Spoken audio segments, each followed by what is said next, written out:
જય શ્રી કૃષ્ણ મિત્રો, આ વિડીયોમાં આપણે સાંભળશું તારીખ 29 જૂન 2023 ગુરુવારના દિવસે આવતી અષાઢ માસના શુક્લ પક્ષની એકાદશી દેવશયની કે હરિવાસર એકાદશીની વ્રતકથા, મહિમા, મુહૂર્ત, પૂજન વિધિ તથા આ દિવસે કરવાના ઉપાય જાણીશું। જો આપને આ વિડીયો પસંદ આવે તો લાઇક, શેર, કોમેન્ટ કરી ચેનલ પર નવા છો તો ચેનલ સબસ્ક્રાઈબ કરી બાજુમાં બેલ આઇકન પ્રેસ કરી દેજો।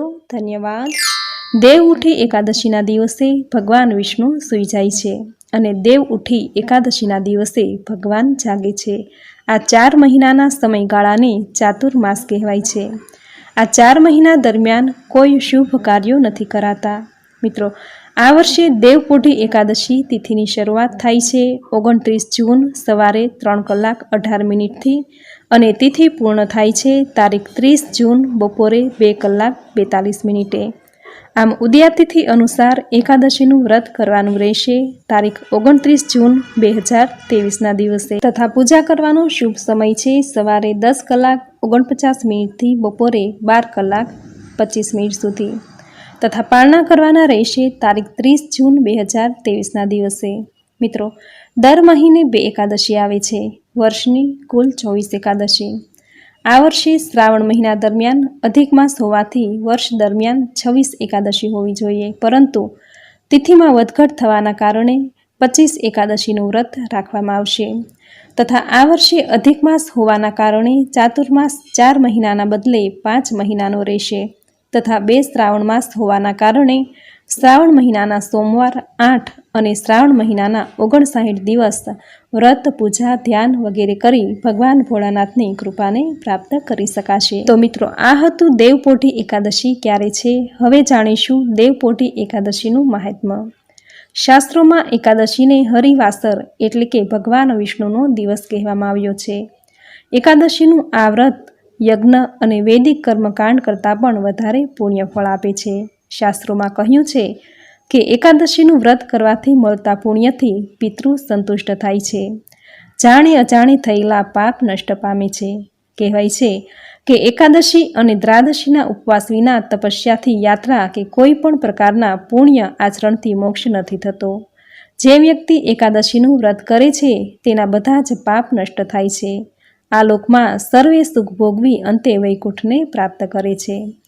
મહાભારતમાં ભગવાન શ્રી કૃષ્ણએ યુધિષ્ઠરને બધા જ પ્રકારના પાપ અને દોષમાંથી મુક્ત થવા માટે એકાદશીના વ્રતને સૌથી ઉત્તમ વ્રત કહ્યું છે। અષાઢ સુદ એકાદશી એટલે દેવશયની કે પછી દેવપોઢી એકાદશી કહેવાય છે। આ દિવસે ભગવાન વિષ્ણુ 4 મહિના માટે યોગ નિદ્રામાં જતા રહે છે અને કાર્તિક માસમાં આવનારી 11 દેવ ઉઠી 11ના દિવસે જાગે છે।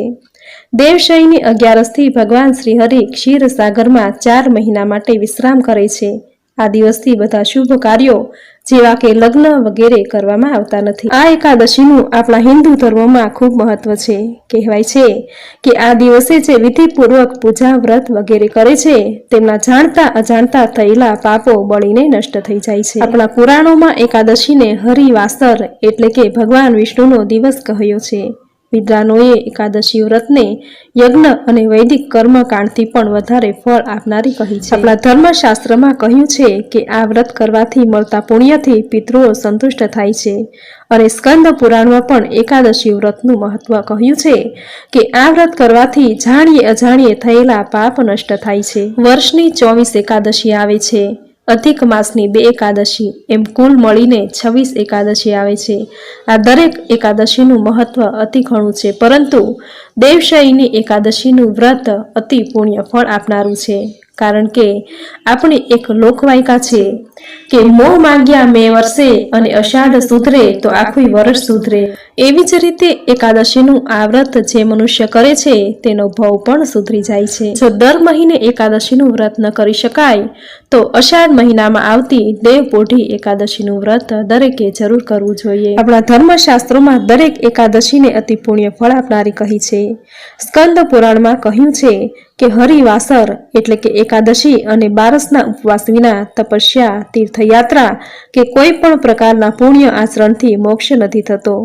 પદ્મ પુરાણમાં કહ્યું છે કે વ્યક્તિ ઈચ્છાથી કે કોઈ પણ બીજા કારણોસર એકાદશીનું વ્રત કરે છે તેના બધા જ પાપ બળીને ભસ્મ થઈ જાય છે અને પરધામ વૈકુંઠ પ્રાપ્ત કરે છે. કાત્યાયન સ્મૃતિમાં કહ્યું છે કે 8 વર્ષની ઉંમરથી 80 વર્ષ સુધીના બધા જ સ્ત્રી પુરુષોએ કોઈ પણ મતભેદ વિના એકાદશીનો ઉપવાસ કરવો એ એમની ફરજ છે. આથી દરેકે એકાદશીનું પુણ્યશાળી આ વ્રત જરૂર કરવું જોઈએ.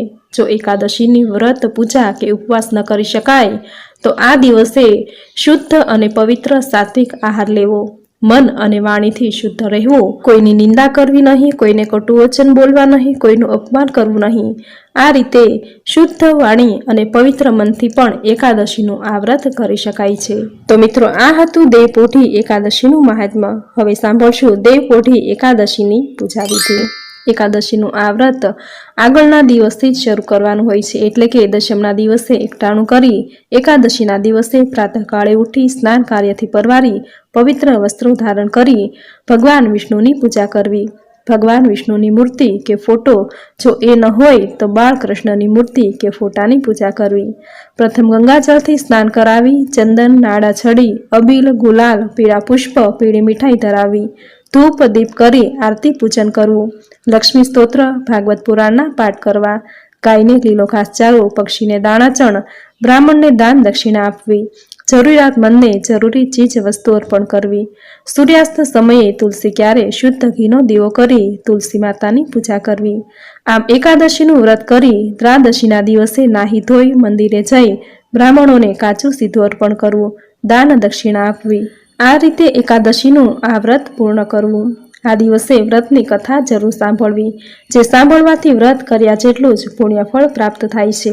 વૃદ્ધ, બીમાર, સગર્ભા સ્ત્રી કે કોઈ બાળકને જો આ વ્રત ઉપવાસ કરવો છે અને તે નથી કરી શકતા તો સાત્વિક ભોજન લઈ શાંત અને પવિત્ર મન રાખી આ વ્રત કરવું.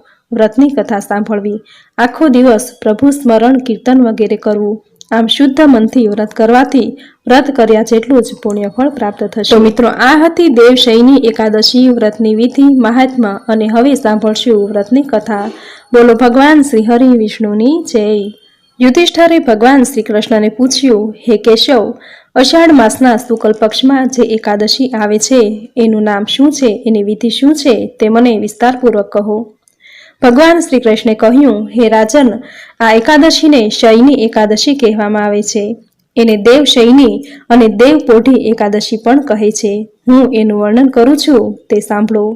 એ 11 મહાપુણ્યદાયી તથા મહાપવિત્ર હોઈને સ્વર્ગ તથા મોક્ષને આપનારી છે. બધા વ્રતોમાં આ ઉત્તમ વ્રત છે, તેમજ મનુષ્યના બધા જ પાપોનો નાશ કરવા વાળું છે. વળી જે આ શયની એકાદશીનું વ્રત કરીને જેમણે કમળના પુષ્પોથી કમલનયન ભગવાન શ્રી વિષ્ણુનું પૂજન કર્યું છે, એમણે ત્રણેય લોક અને ત્રણેય સનાતન દેવો બ્રહ્મા, વિષ્ણુ અને મહેશનું પૂજન કરી લીધું છે એમ જાણવું.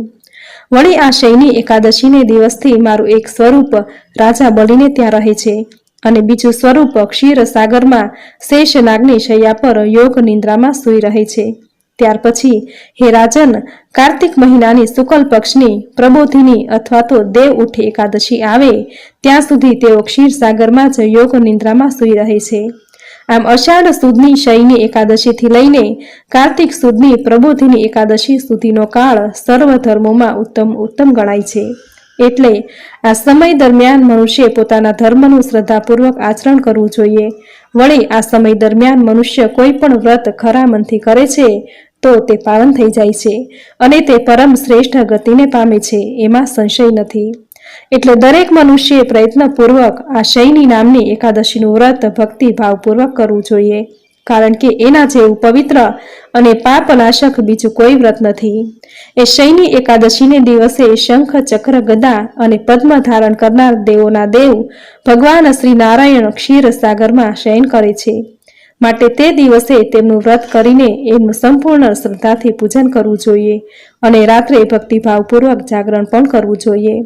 એથી એ વ્રત કરનારને જે પુણ્ય પ્રાપ્ત થાય છે એની ગણતરી કરવા ચતુર્મુખ શ્રી બ્રહ્મા પણ શક્તિમાન નથી. માટે હે રાજન, આ શયની એકાદશીનું ઉત્તમ વ્રત કરનારો ચંડાળ હોય તો પણ એ મને પ્રિય થાય છે, કારણ કે એ શયની એકાદશીનું વ્રત સર્વ પાપોને દૂર કરનાર તથા ભોગ અને મોક્ષને આપનાર છે. એમાં કોઈ પણ જાતનો સંશય નથી. વળી એ શયની અથવા દેવપોઢી એકાદશીથી લઈને કાર્તિક માસ સુધી પ્રબોધિની અથવા દેવ ઉઠી એકાદશીના ચાતુર્માસ દરમિયાન જે મનુષ્યો ભગવાન શ્રી વિષ્ણુ સમક્ષ ઘીનો દીવો કરી ખાખરાના પાનમાં એક વખત ભોજન કરીને વ્રત કરે છે તે મનુષ્ય મને પ્રિય છે. વળી આ ચતુર્માસ દરમિયાન ભગવાન શ્રી વિષ્ણુ ક્ષીર સાગરમાં સૂઈ રહ્યા હોય છે. આથી આ વ્રત કરનાર મનુષ્યએ પથારી પાથર્યા વિના જમીન પર જ સૂઈ રહેવું જોઈએ. શ્રાવણ માસમાં શાક ન ખાવું જોઈએ. ભાદરવા માસમાં દહીં ન ખાવું જોઈએ. આસો માસમાં દૂધ ન પીવું જોઈએ. અને કારતક માસમાં ચણા, તુવેર, વાલ, વટાણા, મગ જેવા દરેક 2 દળવાળા કઠોળનો ત્યાગ કરવો જોઈએ. વળી જે મનુષ્યો આ ચતુર્માસ દરમિયાન બ્રહ્મચર્યના નિયમોનું ચુસ્તપણે પાલન કરે છે તે અવશ્ય પરમ ગતિને પામે છે. વળી હે રાજન, આ એકાદશીના વ્રતનું પાલન કરવાથી જ મનુષ્ય સર્વે પાપોમાંથી મુક્ત થઈ જાય છે. માટે ભૂલ્યા વગર આ શયની એકાદશીનું વ્રત અવશ્ય કરવું જોઈએ. યુધિષ્ઠરે ભગવાન શ્રી કૃષ્ણને કહ્યું, હે કૃષ્ણ, તમે કહેલ શયની એકાદશીનું વ્રત અને એની વિધિ સાંભળી. હવે એના સંબંધમાં કોઈ પૌરાણિક કથા હોય તો તે મને કહો. ભગવાન શ્રી કૃષ્ણે કહ્યું, હે રાજન, નારદના પૂછવાથી બ્રહ્માજીએ કહેલી કથા હું તમને કહી સંભળાવું છું, તે તમે સાંભળો. પૂર્વે સૂર્યવંશમાં માધાંતા નામનો એક પ્રતાપી અને સત્યવાદી રાજા રાજ્ય કરતો હતો. તે પ્રજાપ્રેમી હતો. વળી એ ધર્મ અનુસાર પોતાના પુત્રોની જેમ એ પ્રજાનું પાલન કરતો. પ્રજા બધી રીતે સુખી હતી. એના રાજ્યમાં કદી દુકાળ પડ્યો ન હતો. મોટી મોટી માનસિક પીડાઓ તેમજ અસાધ્ય શારીરિક રોગો પણ કોઈને થતા ન હતા. એની પ્રજા નિર્ભય, નિરોગી તથા ધન ધાન્યથી સમૃદ્ધ હતી. તેમજ એ રાજાના ખજાનામાં પણ આવેલું ધન સંપૂર્ણ ન્યાય વડે જ મેળવાયેલું હતું. વળી એ રાજ્યમાં બધાય વર્ણો તથા આશ્રમોના લોકો પોતપોતાના ધર્મમાં પ્રવૃત્તિ કરી રહ્યા હતા. વળી એ માધાંત રાજાના રાજ્યની ભૂમિ પણ કામધેનુની જેમ ફળ આપવા વાળી હતી. એટલે કે એ ભૂમિ પુષ્કળ ધાન્ય ઉત્પન્ન કરતી હતી. આમ સુખપૂર્વક અને આનંદમાં ઘણા વર્ષો વીતી ગયા. એક સમયે રાજાના પૂર્વજન્મના કોઈ પાપ કર્મને લીધે એના રાજ્યમાં 3 વર્ષ સુધી વરસાદ થયો નહીં. પરિણામે દુકાળ પડ્યો. અન્નના ભંડારો પણ ખાલી થઈ ગયા. તેથી પ્રજા હવે ભૂખથી પીડાઈને દુઃખી થઈ રહી હતી. યજ્ઞો અને વેદોના અધ્યયનો પણ બંધ થઈ ગયા હતા. આથી પ્રજા રાજા પાસે ગઈ અને વિનંતી કરી, હે નૃપ શ્રેષ્ઠ, તમારે અમારી વાત સાંભળવી જોઈએ. પુરાણોમાં પંડિતોએ કહ્યું છે કે વરુણદેવ કૃપા કરીને મેઘ સ્વરૂપે વૃષ્ટિ કરે છે અને એ વરસાદથી અનાજ ઉત્પન્ન થાય છે અને અનાજથી જ પ્રજાનું જીવન ટકી રહે છે. પરંતુ છેલ્લા 3 વર્ષથી વરસાદ થયો નથી. વરસાદ ન થવાથી અન્ન પાકતું નથી. અન્નના અભાવથી પ્રજા ભૂખથી મરણ પામે છે. માટે હે રાજા, વરસાદ થાય અને પ્રજા જીવે એવો કોઈ ઉપાય કરો.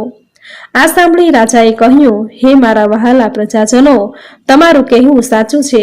કારણ કે અન્નને બ્રહ્મ કહેવાયું છે. અન્નને કારણે જ બધું ટકી રહ્યું છે.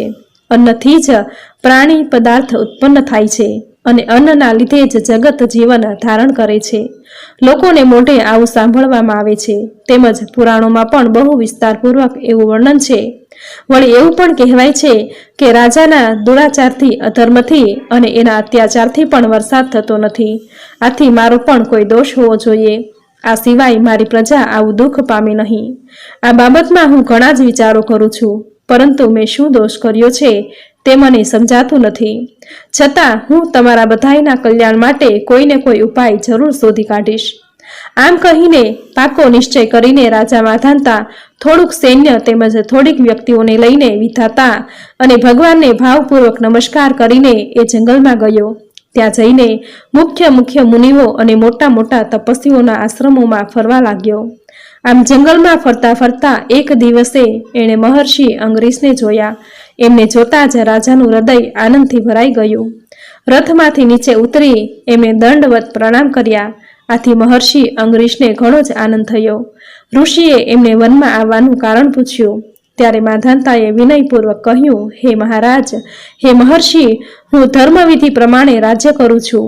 મેં ઘણા યજ્ઞો કર્યા છે, દાન પણ ઘણું કર્યું છે.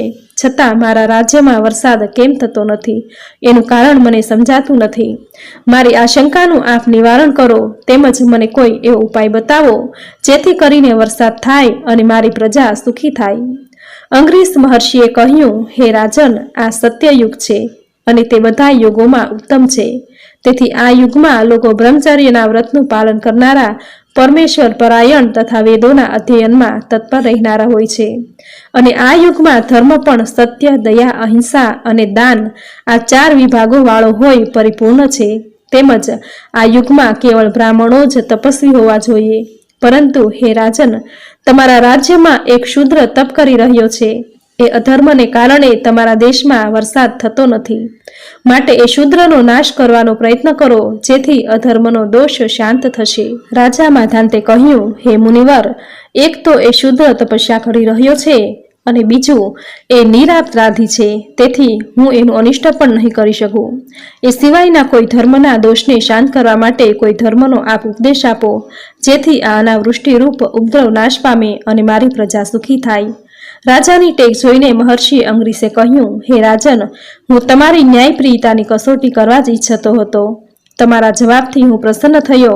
તમે તમારા પ્રજાજનોમાં કોઈ ભેદ કરતા નથી. હવે તમે અને તમારી પ્રજા અષાઢ મહિનાની શુક્લ પક્ષની શયની એકાદશીનું વ્રત કરો. એનાથી બધા ઉપદ્રવો શાંત થાય છે, સર્વ સિદ્ધિઓ પ્રાપ્ત થાય છે અને એના વ્રતના પ્રભાવથી વરસાદ થશે. ધન ધાન્યના ભંડારો ભરપૂર રહેશે. આથી રાજાને ઘણો જ આનંદ થયો. ઋષિને પ્રણામ કરીને પોતાની સાથે આવેલી વ્યક્તિઓ તેમજ સૈન્યની સાથે એ પોતાની રાજધાનીમાં પાછા આવ્યા. અષાઢ મહિનાની શયની એકાદશીના 2 દિવસ પહેલા રાજાએ નગરમાં ઢંઢેરો પીટાવ્યો અને દરેક પ્રજાજનોને જાણ કરી કે સૌએ શયની એકાદશીનું વ્રત કરવું. રાજા સહિત સૌએ વિધિપૂર્વક આ વ્રત કર્યું. ભગવાન વિષ્ણુની પૂજા કરી, ઉપવાસ કર્યા અને એ રાત્રે ધૂન, ભજન, કીર્તન સહિત જાગરણ પણ કર્યું. એ વ્રતના પ્રભાવથી એ વર્ષે ખૂબ વરસાદ થયો. ધરતી પાણીથી તરબોળ થઈ ગઈ. ખેતરો હર્યા ભર્યા ધાનથી સુશોભિત થઈ ગયા. પ્રજા સુખી થઈ. ભગવાન શ્રી કૃષ્ણે કહ્યું, હે યુધિષ્ઠર, તમારે પણ આ શયની એકાદશીનું વ્રત અવશ્ય કરવું જોઈએ. વળી મોક્ષની ઈચ્છા વાળાઓએ પણ આ વ્રત ભક્તિભાવપૂર્વક કરવું જોઈએ. વળી આ એકાદશીના દિવસે પાણીથી ભરેલા ઘડાને વસ્ત્રથી ઢાંકીને દહીં અને ચોખાની સાથે બ્રાહ્મણને દાનમાં આપવું જોઈએ. સાથે છત્રી અને પગરખા પણ આપવા જોઈએ. દાન આપતી વખતે આ મંત્રનું ઉચ્ચારણ કરવું કે હે બુદ્ધ શ્રવણ નામ ધારણ કરવા વાળા ભગવાન ગોવિંદ, આપને નમસ્કાર હો, નમસ્કાર હો. મારા સઘળા પાપોનો નાશ કરીને આપ મને સર્વ પ્રકારના સુખ આપો. તમે ભક્તજનોને ભોગ અને મોક્ષ આપવાવાળા તેમજ સુખદાયક છો. હે રાજન, જે મનુષ્ય આ શયની એકાદશીની શ્રેષ્ઠ કથાને પાપો દૂર કરનારી સમજી પોતે સાંભળે છે તેમજ બીજાને સંભળાવે છે, તે મનુષ્ય પણ અશ્વમેઘ યજ્ઞ કર્યાનું પુણ્ય ફળ મેળવે છે. અષાઢ માસના શુક્લ પક્ષની દેવપોઢી એકાદશી વ્રત કથા સંપૂર્ણ. બોલો ભગવાન શ્રી હરિ વિષ્ણુની જય. તો મિત્રો, આ હતી દેવપોઢી એકાદશી વ્રતની વિધિ, મહાત્મ્ય અને કથા. સ્કંદ પુરાણમાં કહ્યું છે કે એકાદશીના દિવસે લક્ષ્મીનારાયણનું પવિત્ર ભાવથી પૂજન કરવું. ભૂખ્યાને ભોજન, તરસ્યાને જળ, ગાયને લીલો ઘાસચારો, કૂતરાને રોટલી, પક્ષીને દાણા ચણ, બ્રાહ્મણોને દાન દક્ષિણા, જરૂરિયાતમંદને જરૂરી ચીજ વસ્તુ આપવી, ઘરે આવેલા અતિથિને પ્રેમથી આવકાર આપવો. આ દિવસે મન અને વાણીથી સંયમમાં રહેવું. કોઈને કટુ વચન બોલવા નહીં, કોઈની નિંદા કરવી નહીં, ઈર્ષા, ક્રોધ આદિનો આ દિવસે ત્યાગ કરવો. આમ શુદ્ધ ભાવનાથી એકાદશીનું વ્રત કરવાથી મનુષ્યને યશ, કીર્તિ, ધન, ઐશ્વર્ય, લક્ષ્મી, સંપત્તિ અને સંતતિ પ્રાપ્ત થાય છે. જો એકાદશીનું વ્રત ન થઈ શકે તો વ્રતની કથા જરૂર સાંભળવી. જે સાંભળવા માત્રથી જ વ્રત કર્યા જેટલું જ પુણ્યફળ પ્રાપ્ત થશે. તો મિત્રો, ખૂબ જ સુંદર દેવપોઢી એકાદશી વ્રતની વિધિ, મહાત્મ્ય અને આ કથા સાંભળવી તમને જરૂર ગમી હશે. તો વિડીયોને લાઈક કરી કોમેન્ટમાં જય શ્રી હરિવિષ્ણુ, જય મા લક્ષ્મી જરૂર લખજો. ચેનલ સબસ્ક્રાઇબ કરી બાજુમાં બેલ આઇકોન જરૂર પ્રેસ કરજો. આવી જ નવી ધાર્મિક માહિતી, નવા ધાર્મિક વિડીયો, નવી ધાર્મિક કથા સાથે ફરી મળીશું. ત્યાં સુધી આપ સૌને મારા જય શ્રી કૃષ્ણ.